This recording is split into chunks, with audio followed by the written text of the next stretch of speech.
We are back. It's been a while since the last video, honestly. Just didn't have much motivation to race or make videos for the end of the Indian X Championship in RTA. The poor attendance just made it not enjoyable. The races weren't fun, I wasn't having fun. Didn't want to make the videos about races I wasn't enjoying because the racing wasn't good either. But new season, better turnout, at least for round one. Hopefully, it stays that way for the rest of the season. Driving the Toyota GR86. Very fun car to drive, really throw it around. Racing is very close, very intense, and very enjoyable. Starting out this evening at Summit Point, an interesting track to open up the season at. A track where it is hard to race, hard to make passes, but it's close. That makes it fun. I enjoy it. I'm recording this part of the video after the race, obviously, and after editing the video. So I hope you enjoy watching this as much as I did racing it, and hopefully that remains the case for the rest of the season. So with that said, let's head into qualifying. So it's good to be back out on track for qualifying with more than just a handful of other cars around. Good turnout for the start of this season, so hopefully that continues throughout the rest of it. Just starting my best lap in the session here now, and something that really surprised me when I heard it was how important the slipstream, or how strong the slipstream is in these cars. Obviously well used to slipstream qualifying from the Formula V's the few seasons we did it at, but I just really wasn't expecting that to be the case with these cars. Well, it is worth a good couple of tenths, especially around the track here like Summit Point, where there is very long straights, not too many corners where you could really be affected by being too close to the cars ahead, but you can get a good benefit on the many straights. About halfway through the lap now, into the part where you don't need the slipstream, the technical part of the track, and definitely the area where I was struggling the most. Not really driven these Toyota GR86s a whole lot leading up to this, so just kind of trying to learn how to drive them, how to extract the most out of them. You can kind of see just how much further I am behind Sean Smith up ahead, leaving that technical section than I was entering it. But we managed to gain a bit of time out of the last corner, getting a good slipstream to the line, improved by over a second on my previous best lap, set at 1:19.0. Officially put me P11, but as the session went on, I wasn't able to improve, others did, and we eventually finished the first qualifying of the season in 16th place. But looking at the times, you can see me in 16th place, less than 6 tenths behind Jordan Kelly on pole position, just barely over 8 tenths separating the top 20, so it's very close around here. It's almost like the Formula V's again with how close qualifying is, but that is what the slipstream kind of qualifyings do produce, and hopefully the closeness can continue into the races. So as we get ready to go for the first race of the season, I did do a couple of practice starts before this just to see how you get these cars off the line for a standing start, which you don't really do with these cars from what I've been told. But anyway, the lights go green, we drop the first stage of the clutch, ease off the second, and we get a pretty good start, getting the jump on Harvey Dara and Ryan Evan Johnson. Gilberto stuck just ahead, got a pretty equal start to me. It did probably get a bit of a better one, but he didn't hold us up in any way on the run down into turn 1. Outside line, not a terrible place to be because you can try and get a good exit, but a little bit tentative there. Gilberto keeping that position on the inside, Lee trying to make back a position on the inside, but we hold on for the time being into turn 2. Just a little break here on the opening lap. A lot of checking up. Peter McCann not getting a great run out of there, gets overtaken by Gilberto. Had a little bit of a look, but not far alongside, heading into turn 3, now into this twisty section. Not impossible to get a move done through here, but not very easy either, especially with how I was feeling at this point of the race. So still very much trying to get up to speed. Even looking back at this now, I can even see some of the lines I was taking through there, just not opening it up enough, which was definitely costing me. What I saw in the mirror, Ryan Evan Johnson got a good run out of there, but wasn't able to find any space to get past me. Through the final turn then, not getting the greatest run there either. We are still thankfully in the slipstream, but Ryan, very large in the mirror now, going to get alongside heading into turn 1, and going to try and get that move. Try and brake as late as I dared. Ryan able to brake, not really able to brake, just did brake a bit later, ran a little bit deep, and don't think I was too pleased with that at the time. Looking back, a great move there by Ryan, just going in deep, blocking me from getting any kind of good exit to try and re-challenge. Through turn 2 though, running a bit wide on the exit, putting a tyre onto the gravel, and I think I done very well there to keep the car from going off into the tyre barrier on the left hand side. Losing a lot of positions, but a lot better than losing a wheel or two or most of the bumper from running into the tyres. Do lose a couple of spots, we gain a couple of them. I think that was Simon Hutchins, Cathal Corcoran going off the track, having a few issues of their own, so not even 2 laps into this one yet and it's already getting very hectic. Luckily though, even through all that chaos, I still managed to stay in the slipstream of Lee. We had lost the tow to the group of cars ahead, but luckily just a lap later, finishing lap 3 now. All those cars fighting amongst themselves meant that we were able to catch back up, reform the train, and we are now well within the tow once again and in a position where we can hopefully try and fight for a couple of places further up in the points, get better points and a better starting position for race 2. Had a bit of a run there on Lee heading into turn 1, but he defended, so I decided to not try and battle just yet. Connor just ahead of Lee then going a bit deep in turn 1 as well, kind of presented an opportunity which neither of us were really able to take. Speaking of an opportunity though, Lee just going off the track there. I did as well, but not to the same extent. And into the right hander there of turn 3, I just didn't feel too comfortable going through there by myself, so didn't feel too comfortable about trying to make it too wide either. Even though the opportunity was probably there to try and get a move on Lee, I felt it was probably safer to stick behind for the time being and hope that that gap opens up again. On lap 5 then, the very next lap, heading into, I'm just going to keep calling it the twisty section. I did fall back a little bit, managed to catch back up with all of this happening. Sean Smith going off the track, coming back on nice and safely, losing a couple of positions, but like a lot of the issues anyone I've kind of been around on track at the moment or in this race has had, we've all managed to pretty much hold it together and keep on going in the right direction.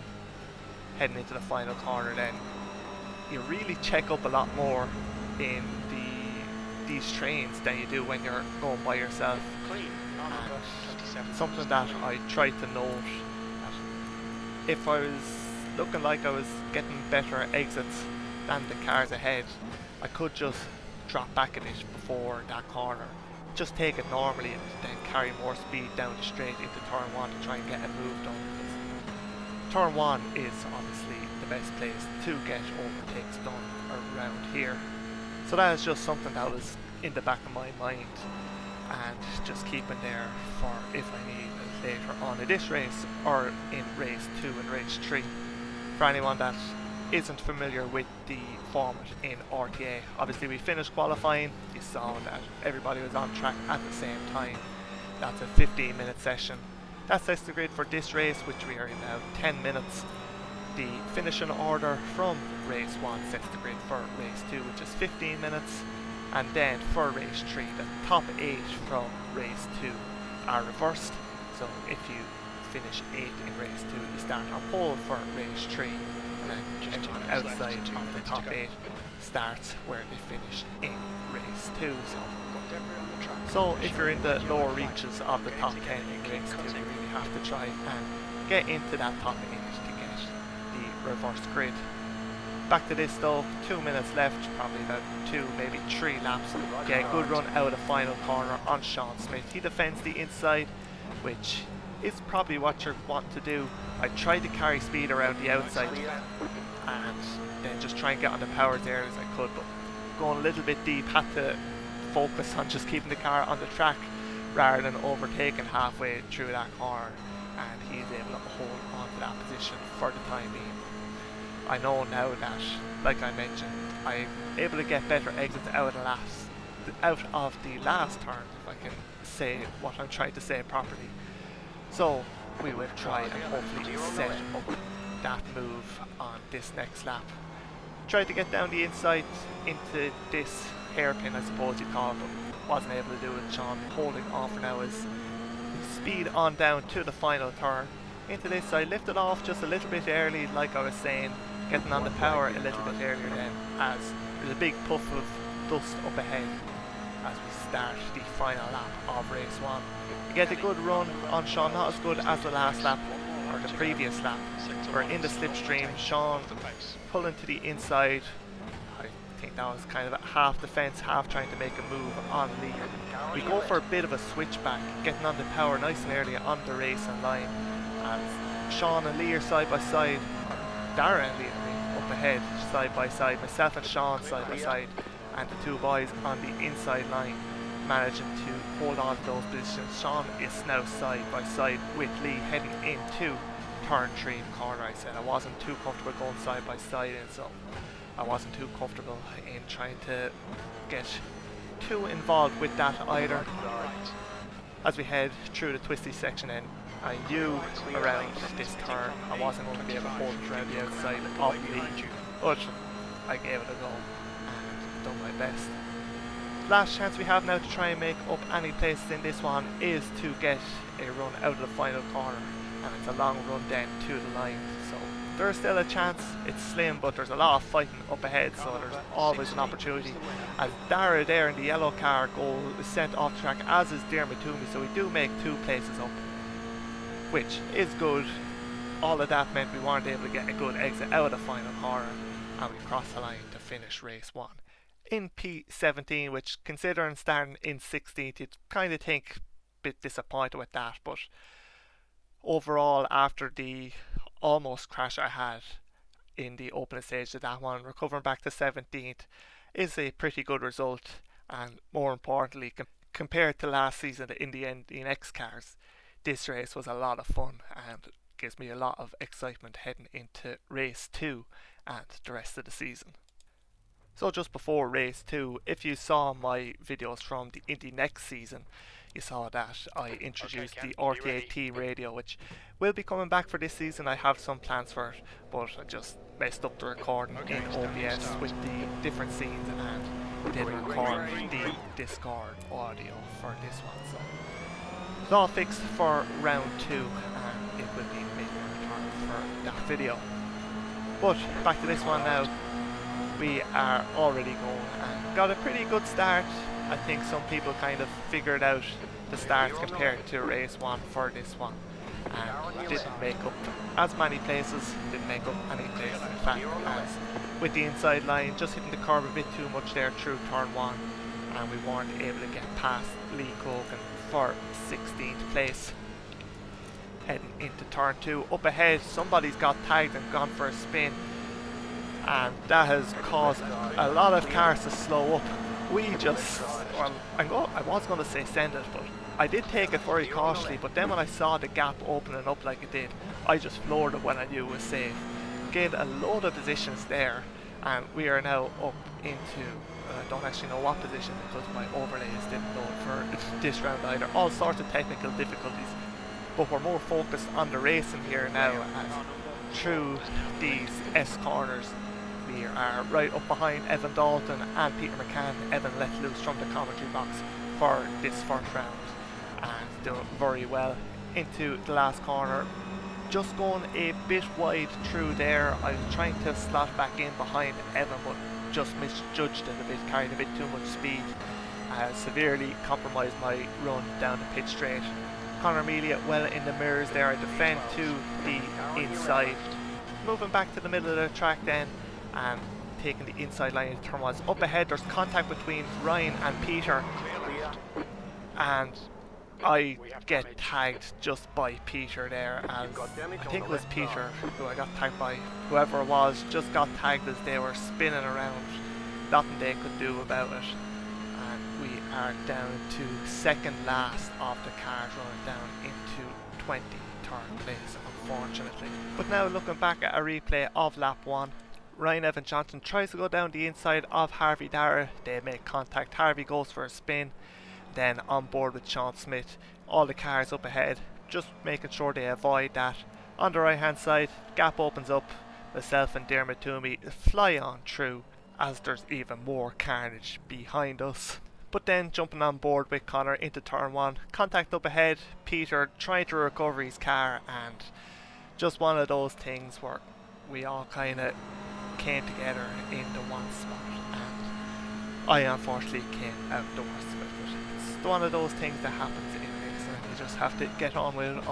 But back to the present now, we're still on lap 2, just at the last corner instead of the first one now, and we are right behind the blue and pink car of Grace McCallion, the Ford Fiesta driver in Kirkiston.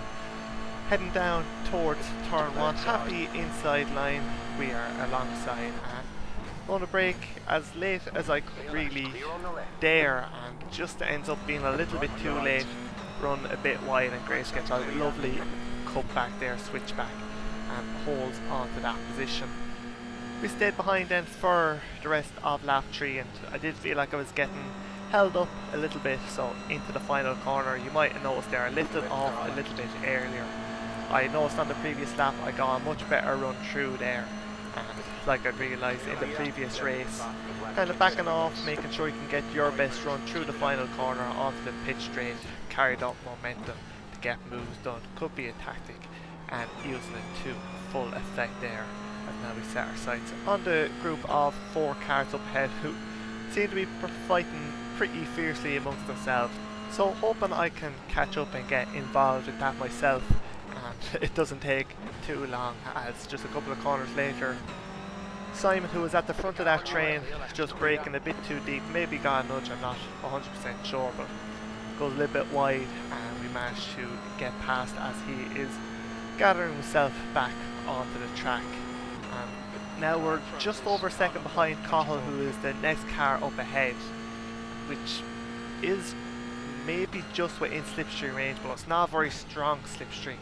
So really hoping to get a good run through this final corner so we can get nice and close for the next lap. And now we are just 9 tenths behind, as they're going side by side once again up ahead. So at this point I knew by the time we exit turn 1 we are probably going to be well within slipstream range.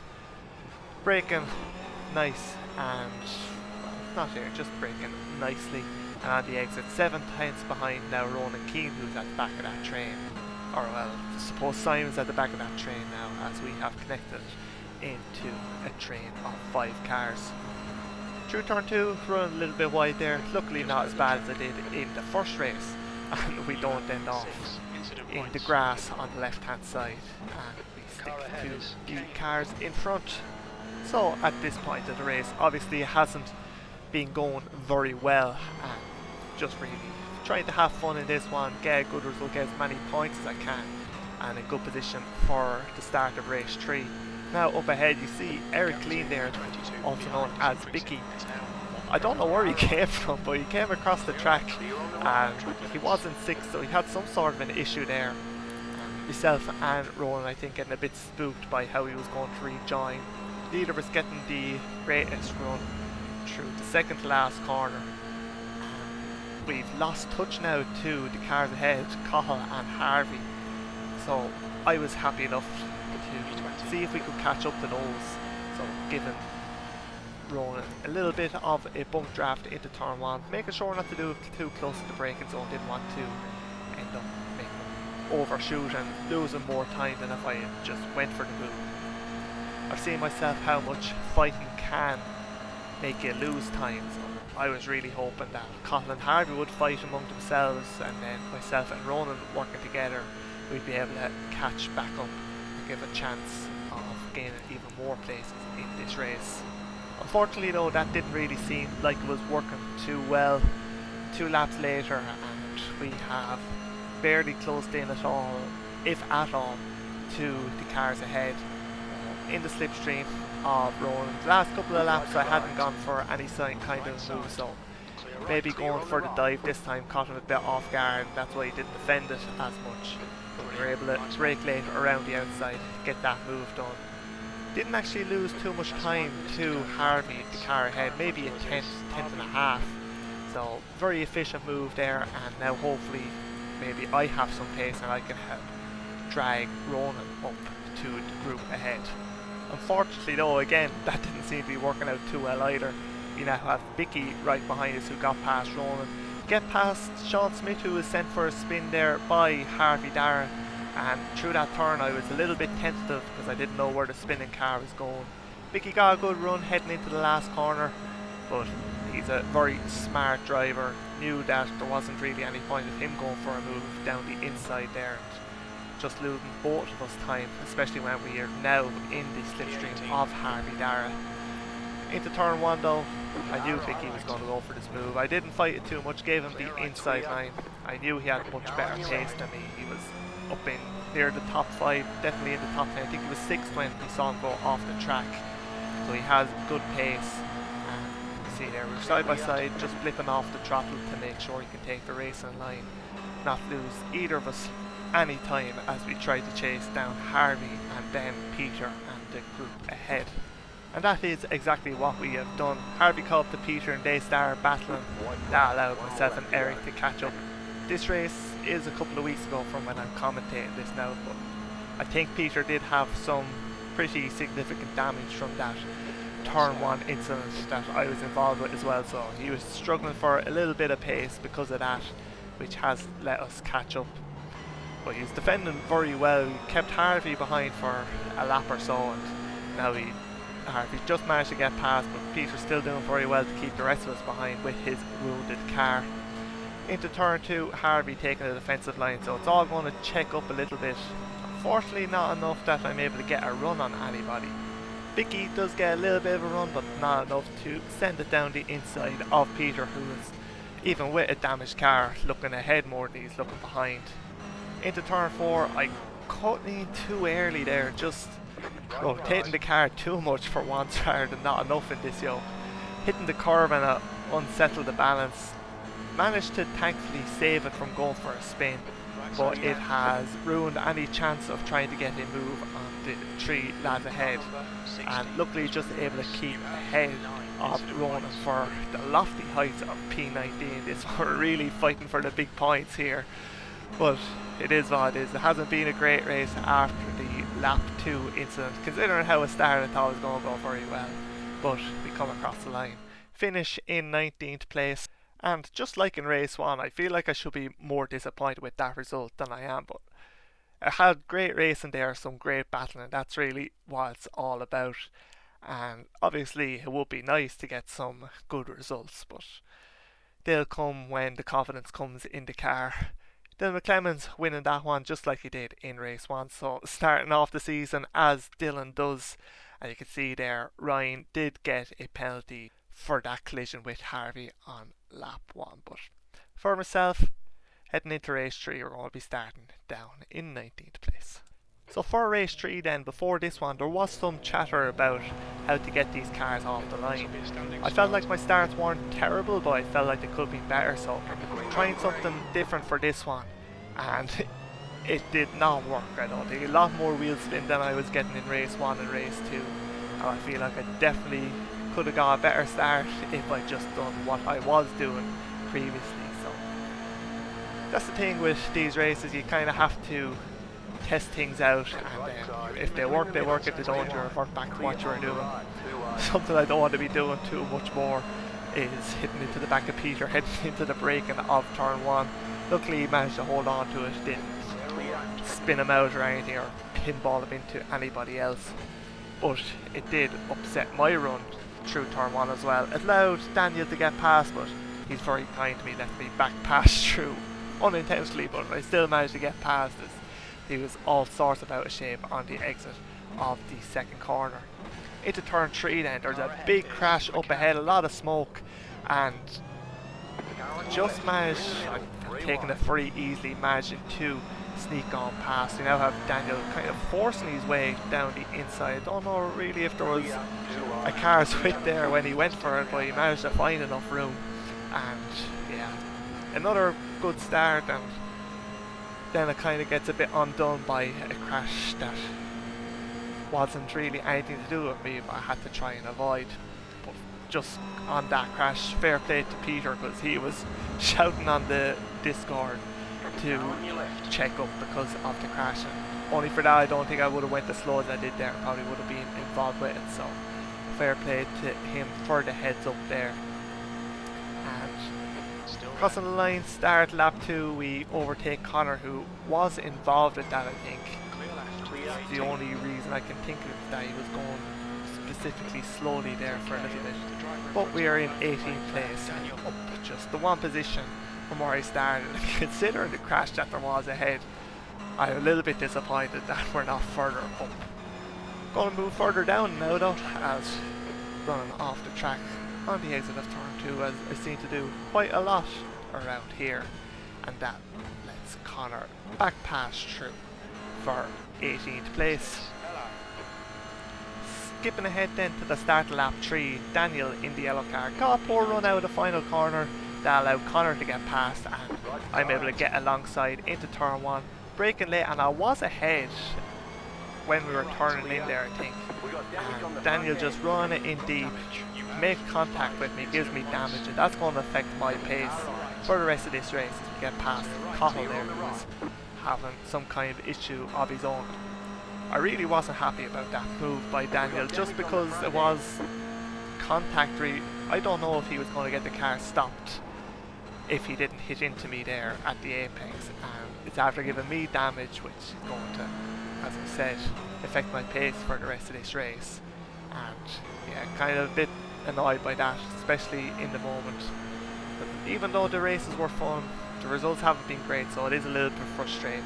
You always want to try and get the best results you can. Things like that, kind of, you know, I don't really know how to say it, but anyone that's watching this knows what I mean by what I'm trying to say. But really have to just keep the head down and try and focus, get back into a rhythm and see what can happen for the next, still over 15 minutes left in this race. In the slipstream though, again heading into turn 1, this time Daniel brakes late once again. Try to go for a switchback, don't get the run that I really wanted to, and we're not alongside enough to be able to go side by side into turn 2, which probably don't want to do anyway, but I really just wanted to try and get past Daniel at this stage, kind of make amends for the using me as a brake in turn 1. Luckily though, as you can see, lots of cars up ahead, lots of opportunity to get past, especially if Connor is going to drive off like he did there. Don't think he had much of a choice, to be honest. I think Bicky didn't leave him much other option than to go off, both of them going a bit deep into that corner. We continue on then for a couple of laps, all very close in the train, but nobody really able to make any kind of a move until now. Don't get a great run out of the final corner, and Cahill gets a good run. I defend the inside, so I pull out of the slipstream, means he can go alongside and into turn 1. I tried to brake as late as I can. I thought I braked earlier than he really needed to, than usual, but just going in a bit deep there. I think if I remember right, Cahill was a bit cut out by me going deep there. It's almost like a bit of a block pass. Really, it was just me out braking myself, and he managed to get the switchback, get alongside, and then get ahead through turn 2. So good move by Cahill there, and if he's watching this, apologies for the bit of a fright in turn 1, but we make up that place as there was somebody off in the gravel or in the grass in turn 4. So we lose one and we gain one so far in this lap, but we have Conor Mealy right behind, who is very close and I'm sure is rare to get past as well. We fast forward along then just a little bit onto the pit straight. We get a good run on Cahill. He has lost a bit of ground to the cars ahead, and I decide to just give him a little bit of a bump draft. Mainly because I felt like he probably had a little bit better pace than me. Secondly, to try and catch up to the car ahead, and thirdly, because I didn't want to just send it on him again and have him think that I'm some kind of lunatic that's going to send it down the inside or outside at any opportunity. I don't think I've raced Cahill before, so I just want to show him that I'm not a complete lunatic when it comes to battling. Unfortunately though, I probably should have went for that move, because turn 2 there, running a little bit wide, Connor gets the run and he gets past in turn 3, so probably could have made a position there on Cahill, end up losing one to Connor, so maybe it's better to just fully send it at every opportunity, who knows. On to the end of lap 8 then, just over 9 minutes left in this one, and Dara and Connor have been fighting, meaning that there's a bit of a gap now between Dara and Cahill, the car ahead. So Connor going for a move here down the inside of turn 1. I see this as an opportunity, because I know that Connor being down the inside is going to leave a gap there, and we're able to brake late enough that we're able to get down the inside of Dara and make that move while sticking in the slipstream of Connor. So now hopefully he can try and drag me up to the cars ahead, and just a couple of laps later, that is exactly what happened. Connor got the move done there on Bicky, who ran wide in turn 2, and in doing so has allowed us to reconnect to the train of cars. Behind me though, we still have Dara O'Connor, who has managed to hang on to the coattails of myself and Connor. So we need to keep an eye out for him. We can't just focus on the cars ahead, we need to keep half an eye in the rear view mirror to make sure we stay ahead of him as well. As up ahead, Daniel in the yellow car, I think he went wide there, so himself and Connor going side by side through the final corner, which isn't ideal for those, but definitely helps me out in making sure I can stay close to them. A little bit of contact there as they head down the pit straight across the start finish line. Towards turn 1, side by side, I sense that there might be an opportunity to get an overtake done here, so I tried to set up for a switchback, but they all managed to get a pretty alright exit.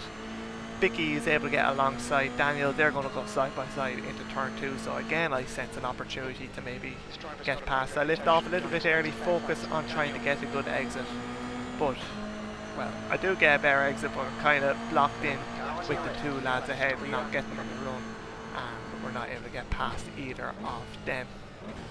Into the next turn then, car off on the right hand side, that is Peter, who has been in a bit of the wars this evening, so hopefully he can keep it on the track for the rest of the season.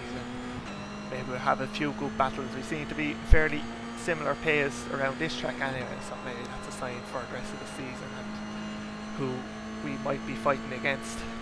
But back to the present now. Again, still in the tow. Nobody going side by side this time, unfortunately, so no chance really of getting any moves done, and we just sit in the train again for another little while. Thankfully, the sitting around doesn't last for too long, as on the very next lap, Daniel has dropped back a little bit from Bicky ahead, now a second gap to him, so he's not getting much of a tow. I'm obviously getting a much better tow and get a good exit out of the final corner, so we're closing the gap with the slipstream into turn 1. We have the outside line. I learned previously, don't really want to try and go around the outside of Daniel, it seems, and I think if I tried there again, it might not have ended up too pretty for myself. So slot back in behind, having a little bit of a look down the inside. Miss shifting up a gear there, so we lose a lot of ground heading into turn 2, which obviously isn't great. We're still in range to try and get a move done. Into the twisty section, not really going to get it done here, as I said previously. Up ahead, Cahill going off the track, coming back on again there.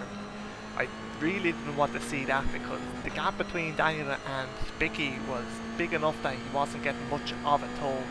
But now another car in that space Daniel might be getting a slipstream strong enough that's going to make it much harder for me to overtake. But thankfully, as you can see in the bottom right, it's still about a second, the same it was on the previous lap. And through the final corner, Daniel goes off into the gravel. Get the white flag to start the final lap, and we are well ahead before we head into the first turn. The gap ahead is probably a bit too big to close now before the end of the race to get any more positions. And it's definitely too big now, as into turn 1 I brake a little bit too late, keep it on the track, but unfortunately it has allowed Daniel to get back past through. Again on the exit there, he wasn't leaving me a whole lot of room, so maybe that was just his line, maybe he's an aggressive driver. We'll find out as the season goes on. Have a race against him before, but unfortunately we lose that position and back down into 16th place. And really trying hard now to just unsettle Daniel, see if he can get him to make a mistake, but he's holding firm so far. Have one real opportunity now, with either, well, two options. If we get a good run here to send it down the inside of the final turn, we're probably close enough that we could do that, but I'm going to opt for option 2. Going to lift off a little bit early, try and get a good run and see if we can pass it before we get to the line. Get a pretty decent run. Unfortunately this time Daniel doesn't run wide, he gets a good enough run. We do get a better run, but the line comes up just too quick and we finish in P16. I actually thought it was going to be 17th there. Thought I was in 16th as I started the last lap, then got overtaken by Daniel. But there must have been somebody went off the track that I just completely missed while in the heat of battle on that final lap. But yeah, 16th place, not terrible, not great either. Qualified in 16th place, so maybe just shows that this is where my pace was around here this evening, and we were kind of fighting where we belong. But looking at some of the results from some others, you can see there Lee Cogan up in 11th, Connor in 12th. We were fighting those lads at one stage in that race, so there's definitely opportunities for more in this one, but considering everything that kind of happened, happy enough with how it all turned out. As for the standings, we sit in 17th place after the first round, Dylan leading the way with his wins in race 1 and race 2. And yeah, obviously still all very close after just one race, and I think that's going to be how it is throughout this season. It's going to be difficult to get good results, but as long as we have some good race and fighting for around 15th, maybe sneaking into the top 10, I'll be happy enough with that.